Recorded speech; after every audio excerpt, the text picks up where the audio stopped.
Story time Telugu.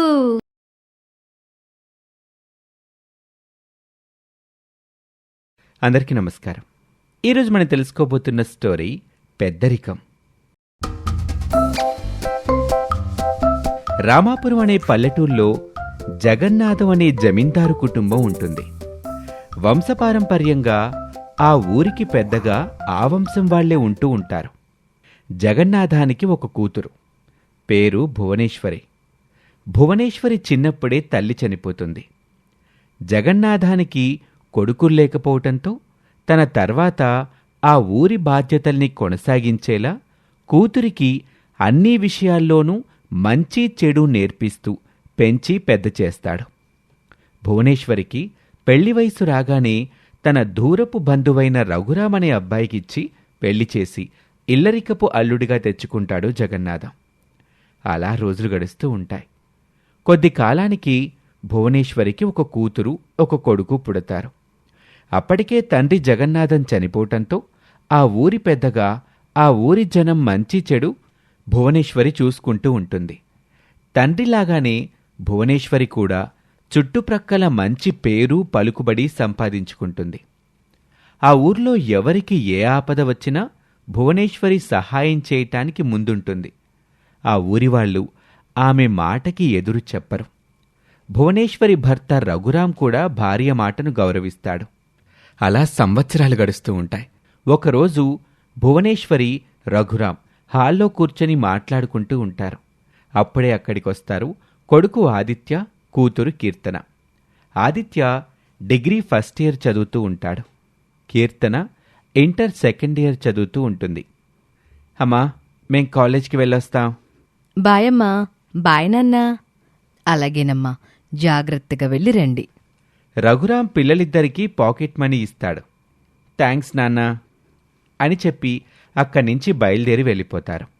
అప్పుడే అక్కడికి వస్తాడు గుమస్తా గురునాథం. అమ్మగారు, ఏంటి గురునాథం గారు? ఆ 7 కొండలు నరసయ్య ఇద్దరూ ఇంకా కౌలివ్వలేదమ్మా. సరే, వాళ్ళ ఇంటికి వెళదాం పదా అని గుమస్తా, భువనేశ్వరి ఇద్దరూ బయలుదేరి వెళ్తారు. ఇదిలా ఉండగా మరోపక్క కొత్తపల్లి అనే వేరొక ఊళ్ళో చక్రధర్, కళావతి అనే భార్యాభర్తలుంటారు. Chakradhar RMP doctor. వీరికి 2 పిల్లలు, కొడుకు రాహుల్, కూతురు హేమ. ఈ మధ్యనే చక్రధర్ వాళ్ళు ఆ ఊరికి కొత్తగా కాపురానికి వస్తారు. ఎవండి, మీకో విషయం చెప్పాలి. ఏంటి కళావతి? ఈ ఊర్లో జనం బాగా అమాయకులంట. ఎవరేమి చెప్పినా ఇట్టే నమ్మేస్తారంట. అవునా? అయితే మనం సరైన ఊరినే ఎంచుకున్నామన్నమాట. అవును, రేపు వెళ్ళి ఈ ఊరి పెద్దని కలవండి. అలాగే. మరి నీ సంగతేంటి? నాకు చిట్టిపాటనే ఆయుధం ఉండనే ఉంది కదా. ఇక్కడ కూడా అదేనా? అదైతేనే అందరూ నమ్ముతారు. సరే, జాగ్రత్త. ఆ మాటకు కళావతి నవ్వి, ఇప్పటికి ఎన్ని మోసాలు చేశాం, ఎవరికైనా దొరికిపోయాం ఏమిటి చెప్పండి. ఇంతకీ ఇక్కడ ఎన్ని సంవత్సరాలు మకాం ఫిక్స్ చేశావు? ఓ 2 ఏళ్ళు. అంతేనా? ఇది చిన్న ఊరు కదా, ఈ ఊరి వాళ్ళని ఊడ్చేయడానికి అంతకంటే ఎక్కువ రోజులు అవసరం లేదులేండి. సరే సరే, మనకెంతవరకు అవకాశం ఉంటే అంతవరకు పట్టుకుని వెళ్ళిపోదాం అని మాట్లాడుకుంటూ ఉంటారు చక్రధర్, కళావతి. మరోపక్క గుమస్తా గురునాథం, భువనేశ్వరి కలిసి నర్సయ్య ఇంటికి వెళ్తారు. భువనేశ్వరిని చూసి నర్సయ్య భార్య సుశీల భువనేశ్వరి కూర్చోటానికి కుర్చీ తీసుకుని వచ్చి వేస్తుంది. నమస్కారమమ్మా, కూర్చుండమ్మా అని పక్కనే వినయంగా నిల్చుంటుంది. ఆ పక్కనే సుశీల పిల్లలిద్దరూ పచ్చడి వేసుకుని అన్నం తింటూ ఉంటారు. కూర చేయలేదా సుశీల? పిల్లలు పచ్చడి వేసుకుని తింటున్నారు. లేదమ్మా, కూరగాయలకు కూడా ఇంట్లో డబ్బులు లేవు. అదేంటి, ఈ ఏడాది పంట అది బాగానే పండింది కదా, వచ్చిన డబ్బులని ఏమైపోయాయి? నా మొగుడు 1 రూపాయి అయినా ఈ ఇంట్లో ఇద్దే కదా అమ్మగారు, డబ్బులంతా ఆడి తాగుడికే తాగలేస్తున్నాడు. ఆ మాట విన్న భువనేశ్వరి కోపంగా గుమస్తా వైపు చూస్తూ, గుమస్తా గారు, మీకు తెలుసు కదా నరసయ్య తాగుబోతని. మీకు ముందే చెప్పాను కదా, పంట డబ్బులు నరసయ్య చేతికి ఇవ్వద్దు, సుశీలకి ఇవ్వమని. అమ్మగారు, అది అసలు నరసయ్య పంట మనకు అమ్మలేదమ్మా, ఆ గిరీశానికి అమ్మాడు. అలాగా, సర్లే, ఆ సంగతి ఏదో నేను చూసుకుంటాను. నేనింటికి వెళ్ళాక కొంత డబ్బులిస్తాను, తీసుకొని వచ్చి సుశీలకివ్వండి. అలాగేనమ్మా. మీ మేలు మర్చిపోలేనమ్మగారు. చూడు సుశీల, కష్టం వచ్చినప్పుడు అలాగే ఉండకూడదు. వచ్చొక మాట చెప్పాలి. ఇంకెప్పుడు పిల్లలకి డబ్బులు లేవని పచ్చడి చేసి పెట్టకో. ఇప్పటికే మీరు మాకు ఎంతో సాయం చేశారు. మళ్ళీ డబ్బులు కావాలని ఎట్టా అడగనమ్మా. అట్లా ఏమనుకోకు, వచ్చి అడుగు. అలాగే అమ్మగారు. అట్టాగే నా మొగుడు కూడా కాస్త భయం చెప్పండి అమ్మగారు. సరేలే, నరసే సంగతి నేను చూసుకుంటానులే అని గుమస్తా భువనేశ్వరి ఇద్దరూ బయలుదేరి వెళ్తారు. మరోపక్క చక్రధర్ ఆ ఊరి పెద్దయిన నారాయణను కలవటానికి వస్తాడు. నమస్కారం అండి, నా పేరు చక్రధర్, ఆర్ఎంపీ డాక్టర్ని. 4 రోజుల క్రితమే కొత్తగా ఈ ఊరికొచ్చాం. ఓహో, అలాగా, చెప్పండి, ఏం పని మీద వచ్చారు నా దగ్గరికి? ఇక్కడ వైద్యం చేయడానికి ఎవ్వరూ లేరని తెలిసింది. చిన్నపాటి జ్వరం వచ్చినా పట్నానికి పరిగెత్తాలంట కదా. అవునయ్యా, అందుకే నేనిక్కడ ఓ చిన్న క్లినిక్కు, మెడికల్ షాపు పెట్టి తక్కువ ఖర్చులో ఈ ఊరి వాళ్ళకి వైద్యం చేయాలనుకుంటున్నాను. మంచి ఆలోచన చేశారండి. మా ఊరి వాళ్ళందరూ మీకు ఎంతో రుణపడి ఉంటాం. మా ఊరు కాదండి, మన ఊరు అనండి. ఇక నుంచి మేం కూడా ఇక్కడే కదా ఉండేది. మన ఊరి వాళ్ళకి వైద్యం చేయటానికి నాకు మీ సహాయం కావాలి. చెప్పండి, నా నుండి మీకే సహాయం కావాలి? నేను క్లినిక్కు, మెడికల్ షాపు రెండూ కలిపి ఒకే దగ్గర పెట్టుకోవడానికి ఓ గది కావాలి. అలాగే, మా ఊరికి సంబంధించినటువంటి పంచాయతీ ఆఫీస్ ఒకటి ఉంది. అది పాతబడిపోయింది, ఎవరూ వాడటం లేదు. కొత్త పంచాయతీ ఆఫీస్ కట్టారు కదా, అక్కడే అన్ని పనులు జరుగుతున్నాయి. కాబట్టి మీరు ఆ పాత ఆఫీస్లో క్లినిక్ పెట్టుకోండి. చాలా థ్యాంక్స్ అండి. లేదు లేదు, నేనే మీకు కృతజ్ఞతలు చెప్పాలి. రేపటి నుండే వైద్యం ప్రారంభిస్తాను. ఈ విషయాన్ని మన ఊరి వాళ్ళందరికీ తెలియచేయండి. ఇప్పుడే దండోరా వేసే ఆ సింహాచలాన్ని పిలిపించి ఊళ్ళో చాటింపు వేయిస్తాను అని నారాయణ అనటంతో అక్కడి నుండి వెళ్ళిపోతాడు చక్రధర్. సింహాచలం ఊళ్ళోని అన్ని వీధులు తిరుగుతూ డప్పు కొడుతూ ఈ విధంగా చాటింపు వేస్తూ ఉంటాడు. మన గ్రామ ప్రజలందరికీ తెలియచేయింది ఏమనగా, మన ఊరిలో ఆరోగ్యం బాగోలేని వాళ్ళు ఎవరైనా సరే పట్నం వెళ్లే అవసరమిక లేదహో. రేపట్నుంచి మన ఊళ్ళోనే చక్రధర్ అనే డాక్టర్ గారు తక్కువ ఖర్చుకి వైద్యం చేయబోతున్నారు. కాబట్టి ఆరోగ్యం బాగాలేని వాళ్ళు ఎవరైనా సరే వెళ్ళి చూపించుకోవచ్చహో అంటూ చాటింపు వేస్తాడు. ఒకరోజు ఇంటి నుండి బయటకు వెళ్తున్న భువనేశ్వరికి దారిలో నర్సయ్య తాగి రోడ్డు మీద ఊగుతూ తూలుతూ వస్తూ ఉంటాడు. అలా నర్సయ్యను చూసిన భువనేశ్వరి కోపం తట్టుకోలేకపోతుంది. వెళ్ళి నర్సయ్య చెంపలు వాయిస్తుంది. నన్ను క్షమించండి అమ్మగారు, నన్ను క్షమించండి, చచ్చిపోతానమ్మా, కొట్టబాకండి అంటూ భువనేశ్వరికి దండం పెడుతూ వేడుకుంటాడు నర్సయ్య. ఈ బ్రతుకు బ్రతకడం కంటే చచ్చిపోవడమే మేలు. చచ్చిపో నర్సయ్య. పేదవాడివిలే అని జాలితో నా పొలం నీకు తక్కువ కౌలుకే ఇచ్చాను. కౌలుకు చేసుకుని జాగ్రత్తగా బతుకుతావనే కదా. అవునమ్మగారు. అక్కడికి ఏదైనా సంవత్సరం పంట సరిగ్గా పండకపోతే కౌలు కూడా తీసుకోవడం లేదు నేను. అది మర్చిపోయి నీ ఇష్టం వచ్చినట్టుగా తాగి తందనలాడుతూ నీ భార్య బిడ్డల్ని గాలికి వదిలేస్తావా? తప్పైపోనేదమ్మా, ఇంకోసారి టసైనమ్మా. ఇదే నీకు చివరి అవకాశం. మళ్ళీ గనక తాగావో నీ సంగతి చెప్తా.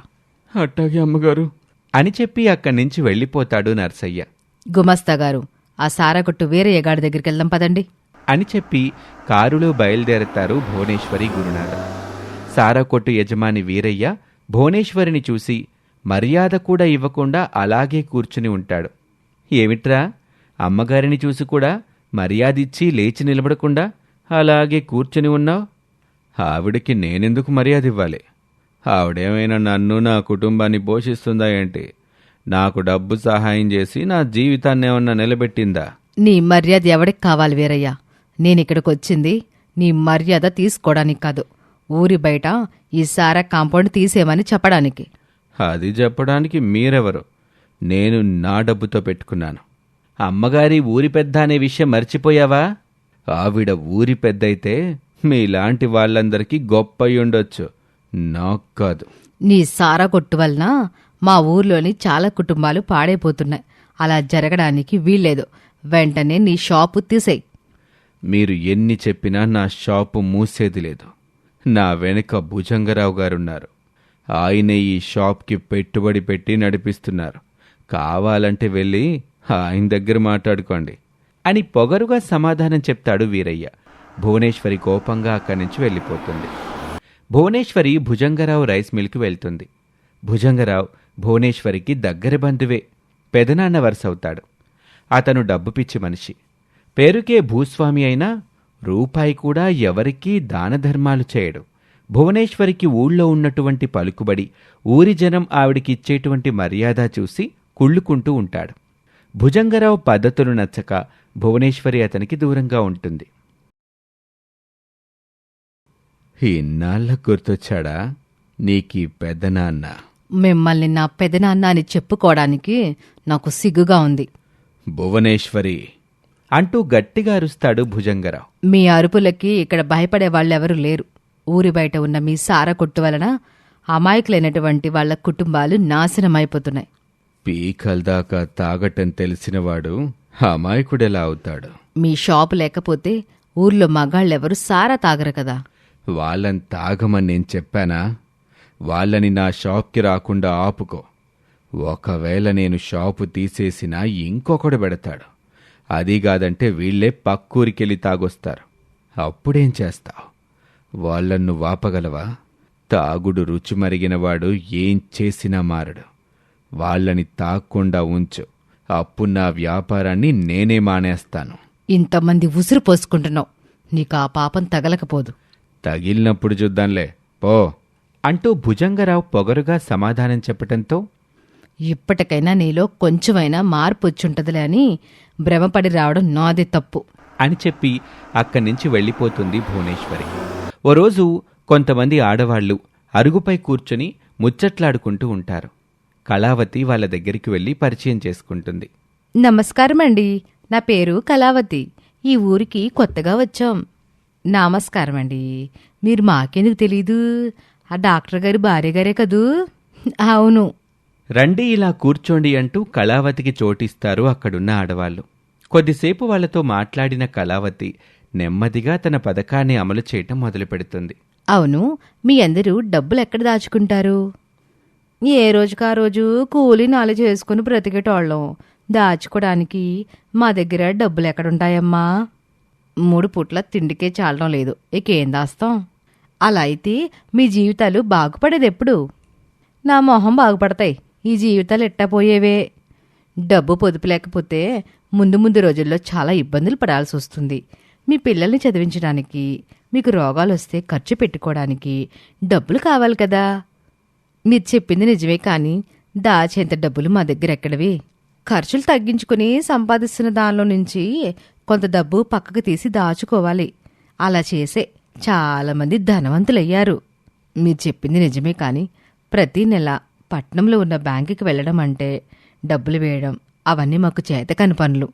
మీరు పట్నం వెళ్ళి పని లేకుండా ఇక్కడే డబ్బులు దాచుకోవడానికి నా దగ్గర ఒక ఉపాయం ఉంది. ఏంటా ఉపాయం? చిట్టిపాట. అది విని అక్కడున్న ఆడవాళ్లంతా ఒకరి మొహాలు మరొకరు చూసుకుంటారు. నెల నెల మీరు సంపాదించిన డబ్బుల నుంచి కొంత తీసి నాకు కట్టండి. 24 నెలల తర్వాత ఆ డబ్బు జమ చేసి మీకు వడ్డీతో సహా తిరిగిచ్చేస్తాను. ఆ మాటలు విని ఆడవాళ్ళందరి కళ్ళల్లో ఆనందం వస్తుంది. మీరు చాలా తెలివైనోళ్ళలాగున్నారే. ఇట్లాంటివి ఏమీ మాకు తెలియదు. ఇక నుండి మీరేం చెప్పినా మేము వింటాము. మేమందరం కూడా చిట్టి పాట కడతాం. వాళ్ళ మాట చెప్పగానే కళావతి మొహం వెలిగిపోయింది. మీలాంటి అమాయకపు గొర్రెలున్నంతకాలం నాలాంటి వాళ్ళకి ఏ డోకా ఉండదు అనుకుంటూ తన ప్లాన్ ఫలించిందని ఆనందంతో తనలో తానే నవ్వుకుంటుంది కళావతి. తర్వాత ఏం జరిగిందో వచ్చే భాగంలో చూద్దాం.